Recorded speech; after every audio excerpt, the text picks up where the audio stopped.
Hi friends, welcome. Raja Rani இன்னைக்கு எபிசோடில் வந்த இன்ட்ரெஸ்டிங்கான சீன்ஸ் பற்றி பார்க்கலாம். சிவகாமி சரவணன் அப்பாட்ட ரொம்ப ஃபீல் பண்ணி பேசிகிட்டு இருக்கிறாங்க. இது ஆதி ஏங்க இப்படி ஆயிட்டா, என்னோட வளர்ப்பில் தான் ஏதாவது தப்பு இருக்கான்னு எனக்கு மனசுக்கு ரொம்ப கஷ்டமாக இருக்குங்க அப்படின்னு சொல்லிட்டு இருக்கிறாங்க. அவனுக்கு ஃபோனை போட்டு அவன் என்ன பண்ணுறான், சாப்பிட்டானான்னு கேளுங்கங்க அப்படின்னு சொல்கிறாங்க. சரவணன் அப்பா சொல்கிறாரு, குழந்தைகளுக்கு அம்மாவோட அரவணைப்பு எப்போதுமே இருக்குன்னு அவங்களுக்கு தெரியணும் தான், ஆனால் தப்பு பண்ணுற பிள்ளைக்கும் அதே மாதிரி நம்ம பண்ணக்கூடாது அப்படின்னு சொல்கிறாரு. இவனை பத்தின உண்மை தெரிஞ்சதுக்கு அப்புறம் எந்த ஃப்ரெண்டு இவனை சேர்த்துப்பான், அவன் கண்டிப்பா இங்கதான் வந்தாகணும், ஆனா இப்போதைக்கு நம்ம எதுவும் பண்ண வேணாம், அவனுக்கு இந்த கசப்பு மருந்து தேவைதான் அப்படின்னு சொல்றாரு. பசிக்குதுமான சாப்பாடு கேட்ட பிள்ளைக்கு சாப்பாடு கொடுக்காம இப்படி அனுப்பிட்டேன்னு நினைக்கிறப்ப மனசுக்கு ரொம்ப கஷ்டமா இருக்குங்க அப்படின்னு சிவகாமி ரொம்ப ஃபீல் பண்றாங்க. நீ கவலைப்படாம தூங்கு சிவகாமி, ஆதி எங்க போயிட போறான், கண்டிப்பா இங்க வந்துருவான், நான் பாத்துக்கிறேன் அப்படின்னு சொல்றாரு. அடுத்ததா ஆதியும் ஆதியோட ஃப்ரெண்ட்ஸும் இப்போ கள்ள நோட்டை மாத்துறதுக்காக வந்து நின்றுட்டு இருக்கிறாங்க. என்னடா அவங்களாம் வந்துருவாங்கன்னு சொன்னா நம்ம வந்து அவங்களுக்காக வெயிட் பண்ணிட்டு இருக்கிறோம் அப்படின்னு ஆதி அவர் ஃப்ரெண்ட்டை கேட்கிறாரு. எல்லாருமே முகத்துல இப்போ முகமூடி போட்டுக்கிறாங்க. அந்த டைம்ல கரெக்டா வந்து ஆதியோட கேங்க போலீஸ் ரவுண்டப் பண்ணிடுறாங்க. எல்லாருமே தப்பி ஓடுறதுக்கு முயற்சி பண்றாங்க. கரெக்டா ஆதியை துரத்திட்டு இப்போ சந்தியா வராங்க. சந்தியாட்ட இருந்து எவ்வளவோ எஸ்கேப் ஆகுறதுக்காக ஆதி பாக்குறாரு. ஆதி சந்தியா கூட சண்டைலாம் போடுறாரு. இருந்தாலுமே ஒரு கட்டத்துல ஆதியோட முகமூடியை எடுத்து ஆதி தான் அப்படின்றத சந்தியா பாத்துடுறாங்க. ஆதியை பார்த்த உடனே சந்தியாவுக்கு ரொம்ப ஷாக்கிங்கா இருக்கு. என்ன ஆதி, நீ என்ன காரியம் பண்றன்னு உனக்கு புரியுதா அப்படின்னு கேக்குறாங்க. அத்தைக்கெல்லாம் இந்த விஷயம் தெரிஞ்சா அவங்களால தாங்கிக்க முடியுமா அப்படின்னு சொல்றாங்க. என்னை மன்னிச்சு விட்டுருங்க அண்ணே அப்படின்னு ஆதி கெஞ்சுறாரு. இந்த விஷயத்தோட சீரியஸ்னஸ் எனக்கு இப்பதான் புரியுது அண்ணே, என்னை மன்னிச்சு விட்டுருங்க அண்ணே அப்படின்னு சொல்றாங்க ஆதி. நான் அப்படியே தப்பிச்சு ஓடி போயிடுறேன், யாராவது கேட்டாங்கன்னா யாருன்னே தெரியல, அவன் தப்பிச்சு ஓடிட்டான்னு சொல்லிருங்க அண்ணே அப்படின்னு சொல்றாரு. உன்னை இப்படியெல்லாம் விட முடியாது ஆதி அப்படின்னு சொல்றாங்க சந்தியா. சந்தியாவோட கன்னை எடுத்து ஆதி அவர் தலையில வச்சு அவரே மிரட்டுறாரு. இனிமேல் டிவி, நியூஸ், சோசியல் மீடியா எல்லாத்துலயும் என்னோட முகம் வரும், அதை பார்த்ததுக்கு அப்புறம் நான் உயிரோடவே இருக்க மாட்டேன், அதுக்கு நான் இப்பவே செத்து போயிடுறேன் அப்படின்னு சொல்றாரு. அந்த கன்னை என் கையில கூட ஆதி, நான் உனக்கு எந்த பிரச்சனையும் இல்லாம பாத்துக்கிறேன், அது கூட ஆதி அப்படின்னு சொல்லி சந்தியா கன்னை வாங்கிடுறாங்க. சட்டப்படி உனக்கு எந்த பிரச்சனையும் வராம நான் பாத்துக்கிறேன், என் கூட ஒழுங்கா வந்துரு அப்படின்னு சொல்றாங்க சந்தியா. நான் தான் இவ்வளவு கெஞ்சுறேன், நீ என்ன ஓவரா போயிட்டு இருக்கிற அப்படின்னு ஆதி சொல்றாரு. என்ன பிடிச்சி ஜெயில போட்டா உனக்கு மெடல் வேணா கொடுப்பாங்க, ஆனா அதுக்கப்புறம் எங்க வீட்டுல வந்து உன்னால வாழ முடியுமா அப்படின்னு கேக்குறாரு. எங்க அம்மா அதுக்கப்புறம் இந்த போலீஸ் வேலைக்கே உன்னை போக விட மாட்டாங்க, அதுக்கப்புறம் போலீஸ் வேலை விட்டுட்டு நீ வீட்டுல உட்கார வேண்டியதுதான் அப்படின்னு மிரட்டுறாரு. எப்படி வசதி அப்படின்னு நக்கலா கேக்குறாரு ஆதி. சந்தியா இப்போ ஆதி கன்னத்திலேயே ஓங்கி அரைஞ்சிடுறாங்க. ஆதிய சட்டையை பிடிச்சி இழுத்துட்டு போறாங்க. அடுத்ததா விக்கிய காமிக்கிறாங்க.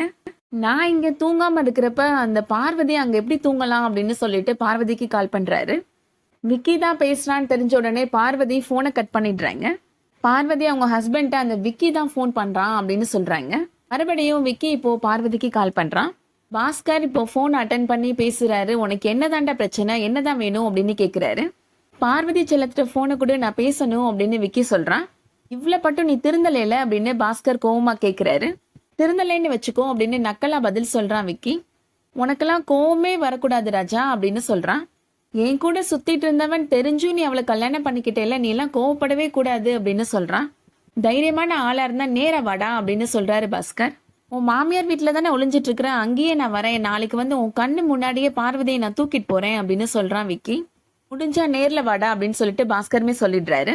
பார்வதி பாஸ்கர்கிட்ட கேக்குறாங்க, அப்படி என்னதான் சொல்றான் அவன் அப்படின்னு கேக்குறாங்க. நாளைக்கு விக்கி வருவானா, வந்து ஏன் முன்னாடியே உன்னை தூக்கிட்டு போறேன்னு சொல்றான் அப்படின்னு சொல்றாங்க. அவன் வந்தாலும் வந்து தொலைஞ்சிருவாங்க அப்படின்னு சொல்றாங்க பார்வதி. இந்த விஷயத்தை பத்தி சரவணன் அண்ணிட்டையும் சந்தியா அண்ணிட்டையும் நம்ம போய் சொல்லலாங்க அப்படின்னு சொல்லிட்டு கூப்பிட்டு போறாங்க. அடுத்ததா சரவணன் தூங்காம நின்றுட்டு இருக்கிறாரு. செந்தில் சரவணனை பார்த்து, என்னாச்சு சரவணன், நீ தூங்கலையா அப்படின்னு கேக்குறாரு. சந்தியா அண்ணி இல்லையா அப்படின்னு கேக்குறாரு. அவங்க ஏதோ அவசர வேலையா வெளியில கிளம்பி போனாங்கடா, அதுக்கப்புறம் நான் தூங்கலான்னு பார்த்தா எனக்கு ஏதோ தூக்கமே வரலடா, ஏதோ தப்பா நடக்கிற மாதிரியே தோணிட்டு இருக்குது அப்படின்னு சொல்றாரு. அர்ச்சனா அவங்க அம்மா வீட்டுக்கு கிளம்பி போனாலும் எனக்கும் அப்படிதான்டா இருக்கும், தூக்கமே வராது அப்படின்னு சொல்றாரு செந்தில். அவ கூட கூட பேசிட்டு இருக்கிறப்ப எரிச்சலா தாண்டா இருக்கும், ஆனா அவ வீட்டுல இல்லைன்னதும் வீடே வெறிச்சோடி போன மாதிரி இருக்கும் அப்படின்னு சொல்றாரு செந்தில். சரவணன் சொல்றாரு, நீ சொல்ற விஷயம் எனக்கும் புரியுது, சந்தியா ட்ரைனிங்ல இருக்கிறப்ப நீ சொல்றத நானும் அனுபவிச்சிருக்கிறேன் அப்படின்னு சொல்றாரு. ஆனா இது அப்படி இல்லடா அப்படின்னு சொல்றாரு. வேற ஏதோ தப்பா நடக்கிற மாதிரியே எனக்கு தோணுது அப்படின்னு சொல்றாரு சரவணன். இந்த மாதிரிலாம் நீ பேசவே மாட்டேயே அப்படின்னு செந்தில் சொல்றாரு. நீ ஆதிக்கு ஏதாவது போன் பண்ணி பாத்தியா அப்படின்னு சரவணன் செந்தில்கிட்ட கேக்குறாரு. மனசே கேட்கலடா, நான் போன் பண்ணேன், அவன் அட்டன் பண்ணவே இல்லை அப்படின்னு சரவணன் சொல்றாரு. நானும் போன் பண்ணி பார்த்தேன், அவன் என்னோட காலுமே எடுக்கல அப்படின்னு செந்திலுமே சொல்றாரு. திரும்ப திரும்ப கால் பண்ணனே, ஆனா அவன் கட் பண்ணிட்டே இருக்கிறான்டா. நம்ம தான் அவனை பத்தி யோசிக்கிறோம், ஆனா அவன் நம்மளை பத்தி கொஞ்சம் கூட யோசிக்கவே மாட்டேன்றான்டா அப்படின்னு சொல்றாரு செந்தில். அவன் சாப்பிட்டானா என்ன பண்றானே தெரிய மாட்டேங்குது, அம்மா தான் பாவம் ரொம்ப புலம்பிட்டே இருக்கிறாங்க அப்படின்னு செந்தில் சொல்றாரு. சரவணன் சொல்றாரு, அவனை எப்படியாவது தேடி வீட்டுக்கு கூப்பிட்டு வந்துருவோண்டா அப்படின்னு சொல்றாரு. இதெல்லாம் யோசிச்சுதான் நீ குழம்பி போய் இருந்தியா அப்படின்னு செந்தில் கேக்குறாரு. செந்தில் சரவணன்கிட்ட சொல்றாரு, நீ போய் படுடா, நம்ம காலையில போய் தேடி கூப்பிட்டு வந்துடலாம் அப்படின்னு சொல்றாரு. அதோட இன்னைக்கான எபிசோட் முடியுது. இந்த வீடியோ உங்களுக்கு பிடிச்சிருந்துச்சுன்னா லைக் பண்ணிக்கோங்க. ரெகுலர் சீரியல் அப்டேட்ஸ்க்கு நம்ம சேனலை சப்ஸ்கிரைப் பண்ணிக்கோங்க. தேங்க்ஸ் ஃபார் வாட்சிங்.